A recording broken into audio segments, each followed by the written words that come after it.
علشان حياتك ما تبقاش حياة عادية لازم تبقى حياة صعبة فيها تحديات، فيها فشل، فيها صعوبات. حتى لو كانت حياتك طبيعتها سهلة انت ما تخليهاش سهلة، لانك لو حياتك سهلة انت مش هتتعلم حاجة في حياتك اصلا. السلام عليكم ورحمة الله وبركاته، ازيكم عاملين ايه؟ يا رب تكونوا بخير. في الفيديو ده هقولك ازاي تغير حياتك من حياة راجل عادي لحياة راجل حقيقي. طب اول حاجة خلينا نقول ايه الفرق بين الراجل العادي والراجل الحقيقي. اول حاجة وهي الهروب من الألم. الحياة بطبيعتها بتبين انت معدنك ايه، بتبان من المواقف اللي بتمر بيها. والراجل الحقيقي بطبيعته بيواجه اي ألم او اي مشكلة بتقابله، مش بيهرب منها. لكن الراجل العادي بتلاقيه دايما بيهرب ومش عايز يحل مشاكله ولا يقرب منها اصلا. تاني حاجة وهي منطقة الراحة. الراجل العادي دايما بيحب منطقة الراحة، مش بيحب يتعب ويشتغل على نفسه، وده هيخليك في نفس المكان اللي انت فيه. لكن الراجل الحقيقي بيغير اي حاجة حواليه،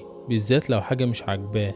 لو اي حاجة مش عاجباه مثلا في جسمه، في فلوسه، في اي حاجة، بيبذل قصاري جهده عشان يغيرها، وما بيسكتش وما بيستريحش غير لما يغيرها. تالت حاجة وهي الانضباط والتحكم في نفسه. الراجل الحقيقي بطبيعته بيعرف يتحكم في نفسه وفي شهواته، لكن الراجل العادي اي حاجة عايزها بيشتريها وماشي ورا شهواته دايما.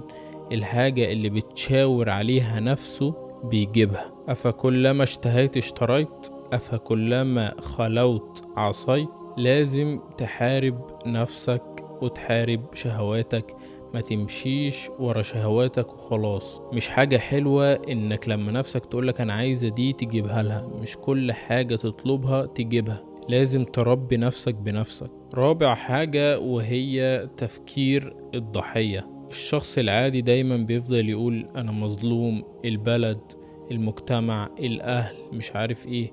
ما بيجيبش اللوم على نفسه نهائي، ودايما بيعتمد على الناس في كل حاجة، ما بيعملش اي حاجة بنفسه. صدقني الراجل الحقيقي فعلا ما بيشتكيش، دي حقيقة. لان الراجل الحقيقي دايما بيبقى مسؤول. الراجل العادي دايما بيقارن نفسه بالناس، ودايما متابع حياة الناس اكتر من حياته. فياريت لو انت من الناس دي تركز على حياتك انت شوية. ما هي عشان تبقى راجل ده ليه تمن برضو، مش اي كلام وخلاص. الرجولة هنا يعني المسؤولية ويعني الصبر. لازم تحاول وتحارب على نفسك لحد ما تبقى افضل نسخة من نفسك، لحد ما توصل للي انت عايزه. بتحاول وانت ملكش نفس، بتحاول وانت في ظروف صعبة، بتحاول وانت ما عندكش فرصة تانية اخيرة اصلا. اي حاجة بتحصل لك في حياتك، من فشل، من خيانة، من اي حاجة وحشة حصلت في حياتك، لازم ما تأثرش فيك. بالعكس، دي لازم تقويك اكتر. فلازم تتعلم من اي حاجة تحصل في حياتك. اتعلم تضغط على نفسك، اتعلم تضغط على نفسك في كل حاجة. شيل نفسك مسؤولية، ودي حاجة مش وحشة خالص. بالعكس، الحاجة الوحشة انك تفضل قاعد على السرير مش بتعمل اي حاجة، مش مسؤول من اي حاجة، ما بتنزلش شغل ولا بتعمل ولا بتفكر في مشروع ولا بتعمل اي حاجة. قاعد على السرير مجرد بتضيع وقت وماسك الموبايل وخلاص. لكن لما تضغط على نفسك وتبقى عامل روتين لنفسك، هتيجي من الشغل هتعمل كذا، هتروح تتمرن، هتيجي هتروح، فهتبقى عارف انت هتعمل ايه. لازم يبقى عندك مسؤوليات، لازم تظبط نفسك. خليك انت القائد وانت المتحكم في حياتك، وقول لا لأي حاجة مش هتنفعك واي حاجة مش هتصب في مصلحتك، وقول لا لأي حاجة بتضيع وقتك.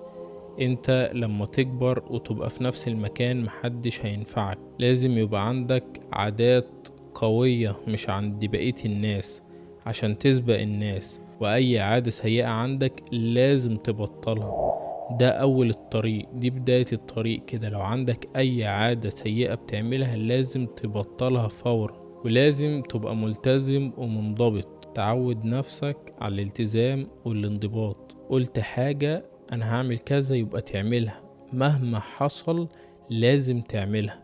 الراجل الحقيقي مهما حصل او حصل معاه اي موقف او اي ظرف في حياته بيرجع أذكى وأقوى من الأول. مش أي حاجة خسارة أو أي علاقة فاشلة حصلت لك في حياتك فتفقد بقى الشغف وتفضل قاعد حزين وزعلان وملكش نفس لا، مفيش الكلام ده. انت تقوم تغير حياتك دي كلها. عود نفسك انك تبعد عن اي حاجة بتقلل منك او اي حاجة بتخليك انسان تافه. انت ربنا خلقك راجل. يعني مثلا لو بترقص على التيك توك على اغاني والكلام ده ملهاش لازمة. لو مثلا بتشرب سجاير لازم تبطل، حتى لو حاولت 10,000 مرة تحاول تاني وهتبطل بإذن الله. لو بتعمل عادة سيئة زي العادة السرية تبطل، تحاول. ما عندكش حل غير انك تحاول. اهم حاجة تبعد عن اي حاجة بتقلل منك. لازم تتعلم تبقى راجل، واول حاجة تعملها انك تهتم بدينك. وما بتصليش فدي يعتبر نصيبة سودا حرفيا. لازم تراجع نفسك، خلي عندك قيمة، والناس عارفة ان انت راجل محترم وعندك قيمة. لكن الرجالة التافهة بتبقى يعني منتشرة في كل حتة ويعني في كل حتة تلاقيهم موجودين. لكن في الأوقات الجد أو في الأوقات الصعبة ما بتلاقيش غير الرجالة الحقيقية هي اللي موجودة. الحياة مش هتسألك انت جاهز ولا لأ، فما ينفعش يبقى عظمك طري. لازم تبقى ناشف ومستعد لأي حاجة جايالك. بعدين لما تبص على نفسك وانت اللي بنيت نفسك من الرماد من تحت خالص، ساعتها هيبقى اي حاجة بالنسبة لك سهلة. ساعتها حرفيا هتبقى مدرسة. هتبقى من نظرة كده تعرف الشخص ده عايز ايه، الموقف ده اتصرف فيه ازاي. اي حاجة عايز تعملها هتعملها بفكرة واحدة بس. صدقني بعدين هتشكر نفسك انك ما سبتش نفسك كده وخلاص. وبس كده، وبكده يكون الفيديو خلص. لو عجبك الفيديو متنساش تعمل سبسكرايب للقناة وتفعل زر الجرس عشان يوصلك كل جديد.